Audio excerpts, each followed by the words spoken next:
ঠাকুর যেন আজকে অনেক জোরে বৃষ্টি হোক, অনেক জোরে বৃষ্টি, অনেক অনেক অনেক জোরে বৃষ্টি হোক। কি মা, তুই লোকের খারাপ চাচ্ছিস কেন?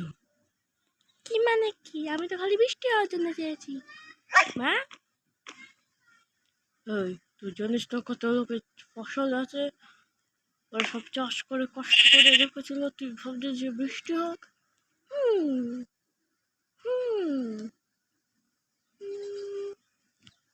ঠিক আছে, ঠাকুর যেন আমাদের চাষের জমি বাদ দিয়ে বৃষ্টি হোক, যেন আমাদের চাষের জমি বাদ দিয়ে বৃষ্টি হোক, বৃষ্টি হোক, অনেক জোরে বৃষ্টি হোক, যেন আমাদের চাষের জমি বাদ দিয়ে বৃষ্টি হোক।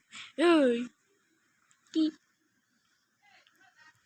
বৃষ্টি হবে হোক, ওদের চাষের জমি যেন বাদ দিয়ে হোক। হ্যাঁ চল বেটা, হয় হোক বেটা।